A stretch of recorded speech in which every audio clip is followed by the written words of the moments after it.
wishing. Someday my prince will come.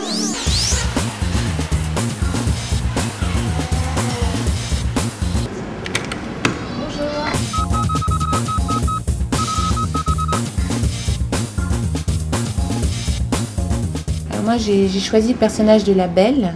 C'est une jeune femme qui rêve de sa vie. Donc c'est une battante, une rêveuse. Et j'aime bien cette idée des femmes. En fait, c'est une robe en soie qui est bordée de visons. Il y a du matelassé en soie, il y a de la ouatine, enfin il y a beaucoup de matière. C'est le mélange de tout qui fait quelque chose. En fait, c'est une robe du soir à porter dans la forêt.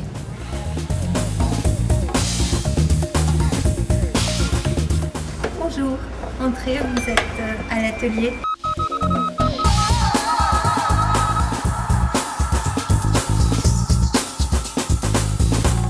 J'ai choisi d'habiller La Belle au bois dormant, qui pour moi est l'essence pure de fille. Donc je la trouve résolument moderne et beaucoup moins endormie qu'on ne le croit. C'est une chose très courte, pailletée, mais c'est un lainage, comme si c'était tricoté pendant des années, et peut-être 100 ans. On a tricoté sa robe, parsemée d'étoiles, parce qu'évidemment, il n'y a que de la magie dans cette histoire. Elle s'appelle Rêve de jour.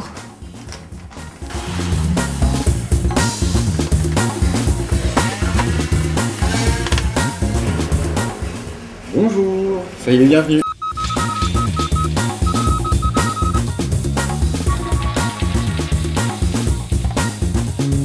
On a choisi de travailler sur Marie pour décaler un petit peu le principe de la princesse. Comment travailler autour du corps d'une femme pour allier ce côté princesse et en même temps rester fidèle au personnage avec la fausse fourrure blanche et puis tous ces nœuds roses et cet énorme nœud sur l'arrière de la robe. On a travaillé comme une robe de couture, il n'y a aucune différence, elle est travaillée exactement de la même façon.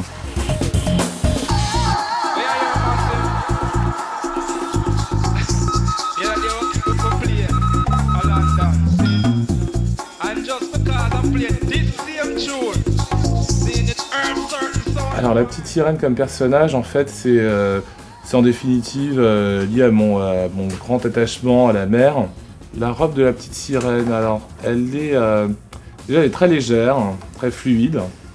Et alors elle a un peu en référence, on va dire, la plupart des poissons, des reflets argent en fait.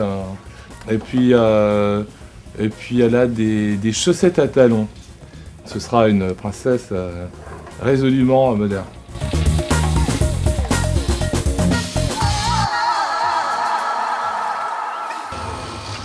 Bonjour, je suis Corinne Cobson.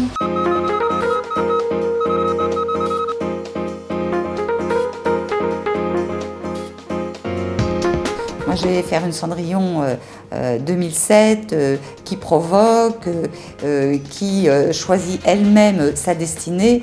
Alors les matières que j'ai utilisées, c'est un satin, donc un satin de soie avec un organza de soie. On est toutes des princesses et toutes les femmes ont le droit à ce qu'il y a de mieux dans la vie.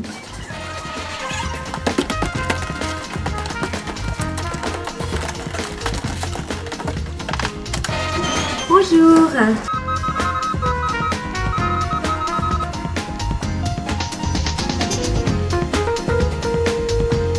La fée Clochette, d'abord c'était une petite chose ravissante dans Peter Pan, qui volait, c'est une petite fée, c'est une mini petite fille, donc je pense que c'est un personnage qui a dû me fasciner quand j'étais petite, je suppose. Puis je trouvais que je pouvais la mettre en bustier, lui faire des petites choses très flottantes, légères, vaporeuses.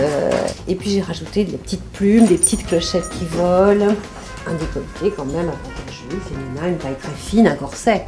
C'est une œuvre exceptionnelle, c'est quelque chose de particulier qui doit être exposé et qui sera après vendu aux enchères pour une bonne cause. Donc ça doit être le plus spectaculaire possible.